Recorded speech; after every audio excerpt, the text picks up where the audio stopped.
जनवरी का समय था। जनवरी में बहुत ठंड पड़ती है। उम्र होगी 20 साल। हर्षित को अपनी भाभी बहुत सुंदर लगा करती थी। जब भी वो उसकी तरफ देखता और हमेशा उसके दिमाग में एक ही विचार दौड़ता, एक ही सवाल दौड़ता कि अगर सिर्फ भाभी मुझे एक रात के लिए मिल जाए और मैं एक भाभी के साथ एक रात सो लूं तो मुझे दुनिया की सारी खुशियां मिल जाएंगी। हर्षित के दिमाग में हमेशा यही सवाल रहा करता था। भाभी का गठीला बदन, लंबे बाल, पतली कमर को देखकर और उसकी रातों की नींद उड़ जाती थी। पर दिन पर दिन वो कमजोर होता जा रहा था। इसके पीछे का कारण क्या था, ये किसी को पता नहीं था। ऋतु पुलिस में नौकरी करा करती थी। जो उसकी भाभी थी, उसका नाम ऋतु था और उसकी उम्र लगभग 32 साल के आसपास होगी। पुलिस में होने की वजह से काफी सारी फिजिकल एक्सरसाइज ऋतु किया करती थी, जिसकी वजह से उसका शरीर बहुत ही आकर्षक, सुडौल और सही रूप में था। हर्षित जब भी उसको देखता तो उसकी नजरें उस पर टिकी रहती और वो सूरत से ही उसकी तरफ आकर्षित हो जाता। बेहद खूबसूरत थी। हर्षित का बड़ा भाई अर्पित बिजनेस के सिलसिले में करीब 5 महीने से दिल्ली गया हुआ था। एक बिजनेस की उसे डील करनी थी, तो वो पिछले 5 महीने से दिल्ली में था।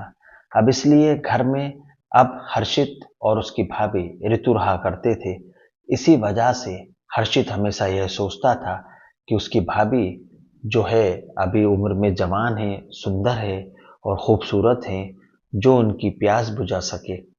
तो फिर क्यों ना मैं ही अपनी भाभी की इस मामले में, इस मुसीबत में, इस समस्या में उनकी प्यास बुझाने में मदद करूं। हर्षित के दोस्त और उसके मोहल्ले वाले हर्षित को उसकी भाभी का नाम लेकर छिड़ते थे, चिढ़ाते थे, परेशान करते थे। अब इसके आगे क्या हुआ? नमस्कार, आदाब, सत श्री अकाल। आप देख रहे हैं प्रदीप स्टोरी। चैनल पर पहली बार आए तो चैनल को सब्सक्राइब कर लीजिए ताकि कहानी आप तक पहुंच सके।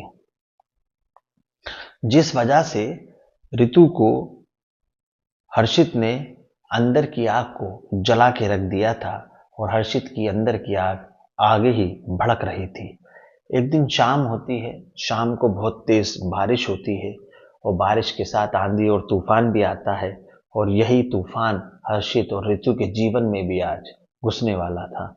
मौसम से अचानक चेंज हो गया और सर्दी तेजी से बढ़ने लगी।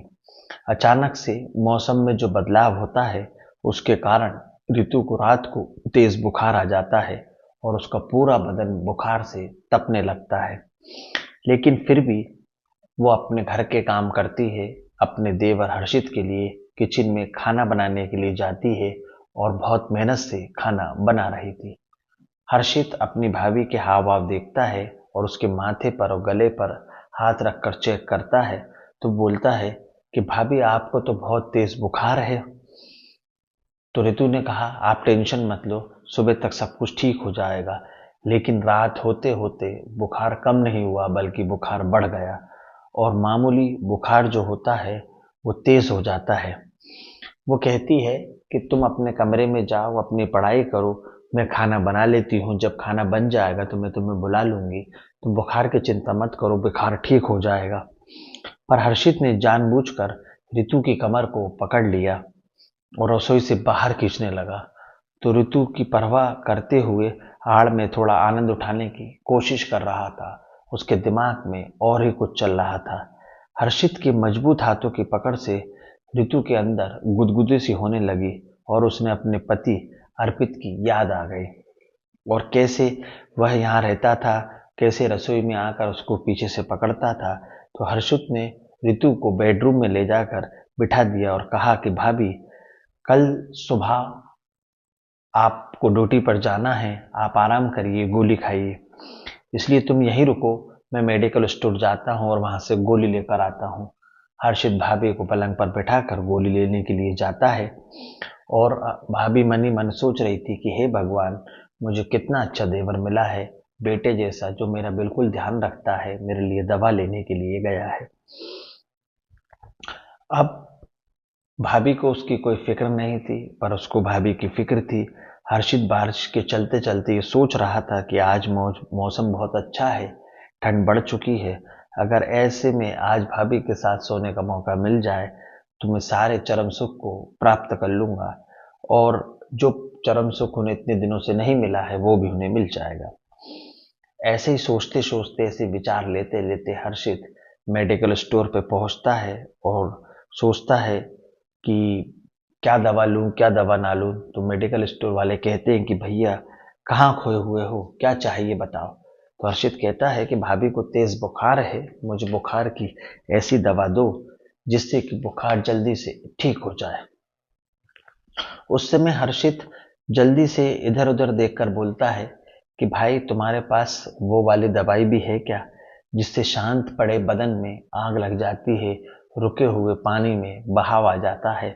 तो मेडिकल वाला कुछ समझ नहीं पाता है और कहता है कि भाई क्या चाहिए, तुम्हें थोड़ा क्लियर बताओ। तब हर्षित थोड़ा संकुच होता है और कहने लगता है कि मुझे वो वाली मेडिसिन चाहिए जिससे संभोग करने की इच्छाएं बढ़ जाती हैं।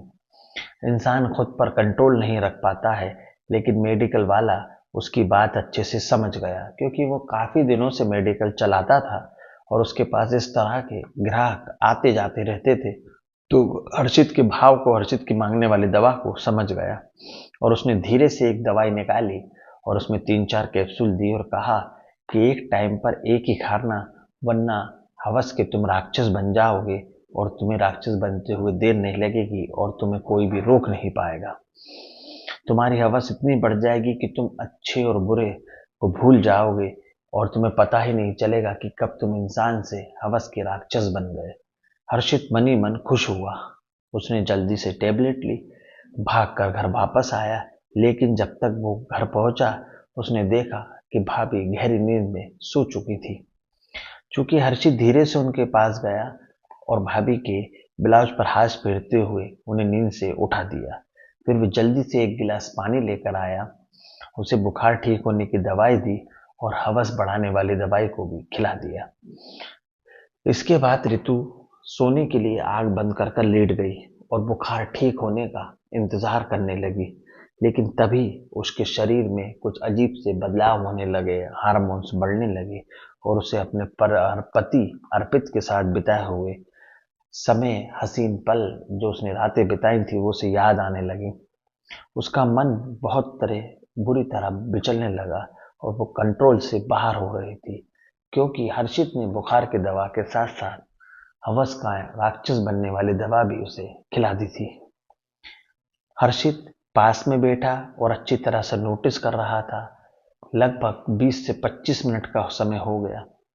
ऋतु बहुत बुरी तरह तड़पने लगी और हर्षित से कहा कि मुझे बहुत तेज ठंड लग रही है, तुम कंबल उठा दो।